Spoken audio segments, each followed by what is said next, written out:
사무엘상 강의 38번째 시간, 주여 우린 연약합니다 라는 제목으로 말씀을 전하겠습니다. 주여 우린 연약합니다. 설교 제목은 저희가 종종 부르는 CCM 복음성가의 제목에서 따왔어요.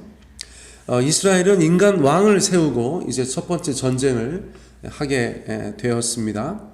하지만 1대 왕 사울은 이 중요한 시점에 큰 실수를 범합니다. 하나님의 명령에 온전히 순종하지 못한 것이에요. 결국 이 일로 사울의 왕위는 자손들에게 이어지지 못하게 될 것이다. 하나님께서 사무엘 선지자를 통하여서 말씀해 주셨어요. 어떤 이들은 실수에 비해서 그 징계가 너무 가혹한 것 아닌가, 그렇게 생각하는, 그렇게 여기는 사람들도 있습니다만, 첫 번째 왕을 통하여 분명한 교훈을 주시려 하는 하나님의 뜻도, 하나님의 입장도 충분히 이해할 수가 있습니다. 아무튼 이제 블레셋과 이스라엘이 전쟁을 시작합니다. 사울은 또 이스라엘은 잘 감당할 수 있을까요? 자, 15절 하반절, 사울이 자기와 함께한 백성의 수를 세어보니 600명 가량이라. 이스라엘의 승리를 조금이라도 바라는 사람들 입장에서는 이 말씀이 절망적이죠. 사울과 함께한 백성의 수가 600명 가량이다. 그렇게 성경이 말씀해 주고 있기 때문이에요. 애초에 함께 했었던 2000명에서도 한참 모자란 숫자인 것이죠. 사람들이 흩어졌다, 그렇게 이야기했었는데 1400명 정도나 도망친 것입니다. 이러한 군대를 저희가 보통 까마귀를 모아놓은 군대 같다 하여서 오합지졸이다, 그렇게 말하지 않습니까? 그래도 600명 남았으니까 남은 사람들은 용감할 테니까 저희가 위안이라도 받아야 하는가, 그런 생각도 하게 됩니다만, 앞서 말씀드린 것처럼 절망적인 상황인 것은 분명합니다. 자, 16절로 가보세요. 사울과 그의 아들 요나단과 그들과 함께한 백성은 베냐민 게바에 있고 블레셋 사람들은 믹마스에 진쳤더니, 서로 떨어져 있던 사울의 군대와 요나단의 군대가 한자리에 모인 것 같습니다. 바로 베냐민 게바라는 곳에서였습니다. 원래 이곳은 이제 블레셋의 수비대가 있었던 곳이었죠. 얼마 전에 요나단이 공격했었던, 그래서 정복한 곳이다라고 저희가 볼 수 있겠습니다. 그런데 블레셋 사람들이 너무 가까이 와 있어요.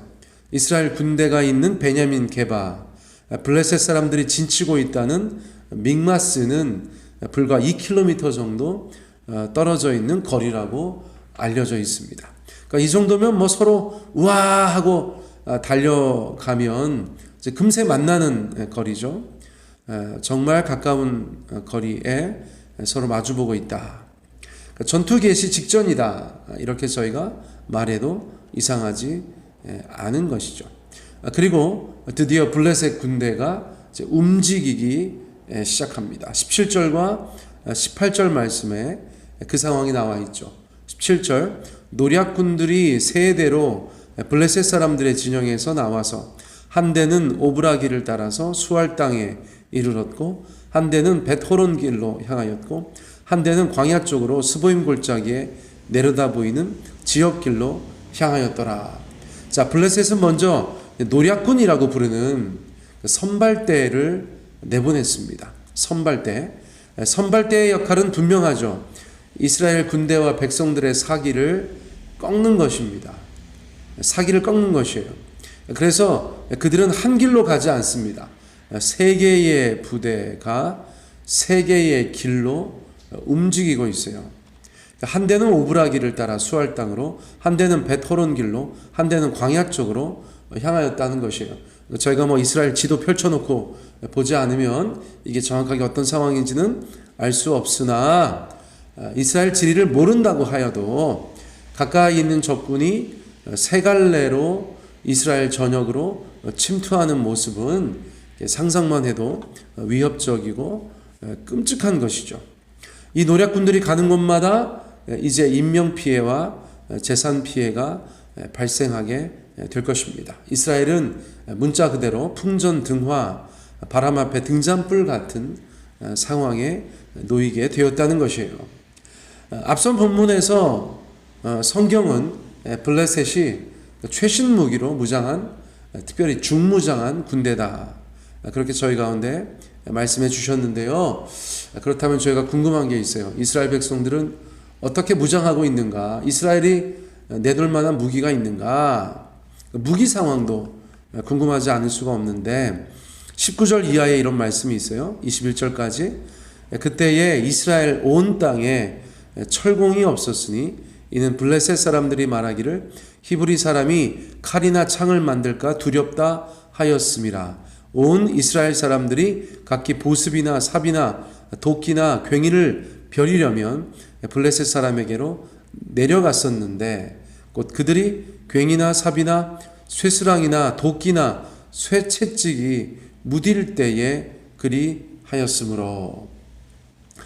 이스라엘 군대의 무장 상태가 어떻다는 것입니까? 무장 상태가 이건 일종의 말장난인데요.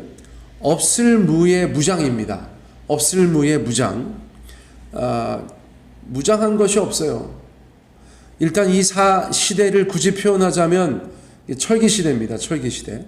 철기 시대인데 이제 블레셋은 원래 해양 민족이었어요. 해양 민족. 그런데 그들이 철기를 들고 가나안 땅으로 왔다는 것이죠. 그래서 가나안 땅에서는 그렇게 맹위를 떨칠 수 있었던 것입니다. 가나안은 당시에 청동기 시대였던 것 같은데 철기 문화를 가지고 있었던 블레셋, 그들이 가나안으로 진입하면서 굉장히 강력한 민족으로 급부상하였던 것이죠. 자, 그렇다고 하여서 이스라엘 사람들이 철공이 없다는 말이 철을 다루는 기술이 없어, 이렇게 이해하실 수도 있는데 그건 아니라는 것이에요. 왜냐하면 구약성서에 이스라엘 백성들이 애굽에 있을 때부터 철기를 다루었다는 것입니다. 이스라엘 고유의 기술은 아니었다, 전 모르겠어요. 그러나 중요한 것은 무엇입니까? 애굽의 기술을 공유하고 있었겠죠. 그렇죠? 그래서 이스라엘 백성들이 철기를 당연히 다루는 민족이었다는 것입니다. 그리고 가나안 땅에는 실제로 철광석이 많이 묻혀 있었다는 것이에요. 블레셋도 그것을 가지고 무기를 만들었으니까요. 이스라엘도 만들 수 있었는데 왜 철공이 없다 이렇게 표현하는가? 그것은 블레셋이 이스라엘보다 강력한 군사력을 앞세워서 철을 사용하지 못하게 했다는 것이죠. 철공들을 활동하지 못하게 했다, 이런 것이죠. 예를 들면 정확한 적절한 비유는 아닐 수 있는데 임진왜란 때 와서 우리 할아버지들, 특별히 백자 만드시는 분들 다 끌고 갔다는 거 아닙니까? 그래서 오히려 조선에서는 좀 백자가 흐리흐리해지는데 일본 땅에서는 도기가 갑자기 발전했다는 것이죠. 그런 것이죠. 기술에 대해서는 전쟁 상황에서 서로 민감한 것이니까, 어쨌거나 블레셋이 이스라엘의 철기를 다루는 기술을 통제했다, 저희가 그렇게 볼 수 있는 것이죠. 히브리 사람이 칼이나 창을 만들까 두렵다, 이렇게 말한 것에서 저희가 어느 정도 짐작할 수가 있는 것입니다. 다른 나라가, 특별히 경쟁 국가가 더 나은 무기로 무장하지 못하게 방해하는 것은 인류 역사에서, 또 전쟁 역사에서 언제나 반복되던 이야기이니까요. 블레셋이 이스라엘의 보다 월등한 무기를 가지고 침략하였을 때 이스라엘 사람들은 철제 농기구를 구하려고 블레셋 땅을 방문하곤 했었다는 그런 시절이었다는 것이죠. 그러니까 처음 질문으로 돌아갑니다. 이스라엘의 무기 상태는 어떻습니까? 한마디로 정리해서 말씀드리면 철제 농기구를 들고 전쟁터에 나가는 것이다, 이렇게 말씀드릴 수 있어요. 병력의 수에서도 엄청난 차이가 나고 무장의 수준에서도 큰 차이가 있었다는 뜻인 것입니다. 22절에서 이렇게 말씀해 주고 계시죠. 싸우는 날에 사울과 요나단과 함께한 백성의 손에는 칼이나 창이 없고 오직 사울과 그의 아들 요나단에게만 있었더라. 그나마 위로가 되는 구절이라고 해야 하는지 정말 이 지경이었는가 그런 생각을 해야 하는지 모르겠으나 어쨌거나 이스라엘 땅에서 군인이라고 하는 사람들 또는 전쟁에 나아가는 장정들이라고 하는 사람들에게 제대로 된 무기가 없었다는 것을 말씀해 주고 있어요. 사울과 요나단만 제대로 된 무기를 갖추고 있었다. 이런 와중에 23절 블레셋 사람들의 부대가 나와서 믹마스 어귀에 이르렀더라. 이제 블레셋이 움직여요. 그래서 믹마스의 어귀까지 이르렀습니다. 이제 곧 전쟁이 시작될 모양인 것이죠. 자, 오늘의 본문을 읽다 보면 저도 설교 준비하면서 이렇게 가만히 읽다 보면 새벽 설교 본문이니까 더 넓은 더 긴 본문을 정하지 못하고 적당량을 이렇게 끊어서 말씀을 나누는 것이잖아요. 그러니까 오늘 말씀 보면서 뭐 여기서 하나님이 역사하셨다, 뭐 하나님의 사람이 믿음으로 반응하였다, 뭐 이런 형태의 교훈은 저희가 찾을 수 없는 것입니다.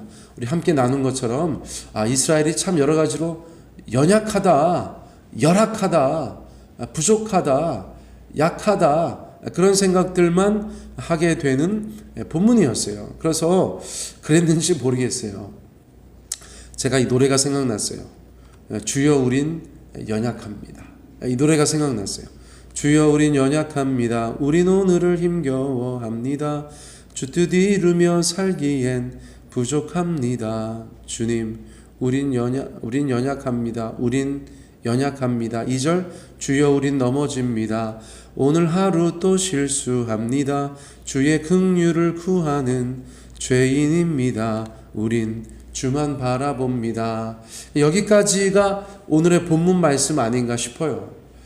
제가 인생을 살면서 정말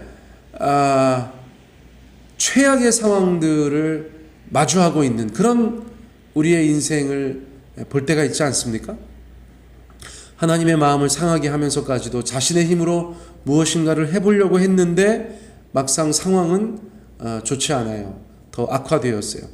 싸워보려 하지만 수에서도 밀리고 방법에서도 밀리고 코앞에 닥친 전쟁 아닌 전쟁이 한없이 두렵고 버겁게 느껴지는 상황, 그런 상황들을 노래하고 있는 것 같아요. 사랑하는 성도님들, 저나 여러분도 그런 때가 있지 않습니까? 어쩌면 어떤 분께서는 지금 인생의 그런 시간들을 보내고 계신 줄 모르겠어요. 그래서 이 찬송이 자꾸 입가에서 맴도는 분이 계실 수 있겠어요. 그런데 제가 이 찬송 가만히 보니까 결국은 후렴의 가사가 우리의 고백이 되어야 하는 것 같아요. 한없는 주님의 은혜 온 세상 위에 넘칩니다. 가릴 수 없는 주 영광 온 땅 위에 충만합니다. 주님만이 길이오니 우린 그 길을 따라갑니다. 그날에 우리를 이루실 주는 완전합니다. 그러니까 우리는 가진 것 없어 보이고 연약하고 너무나 대책 없어 보이지만 우리 하나님은 완전하십니다. 주께서 우리와 함께 하시는 것만이 우리에게 참된 소망입니다. 여러분 그렇게 고백하는 것, 그것이 바로 신자의 신앙이고 삶이 되어야 한다, 그런 생각에 이르렀어요. 사랑하는 성도님들, 주여 우린 연약합니다, 이런 찬송들은 끝까지 부르셔야 해요. 끝까지. 마지막에 주는 완전합니다 이렇게 선포하는 시간까지 우리가 이 찬송들을 멈추지 말아야 하는 줄 믿습니다. 우리 연약합니다. 맞습니다. 우리는 정말 오늘 하루를 힘겨워합니다. 그러나 우리 하나님께서 함께 하실 때 우리는 이기는 자들인 줄 믿습니다. 우리 하나님께서 함께 하셔서 결국 이기게 될 줄 믿습니다. 우리 그 말씀 붙잡고 우리 찬송 부르면서 오늘 하루도 주님 앞에 이겨내기를 예수님의 이름으로 축복합니다.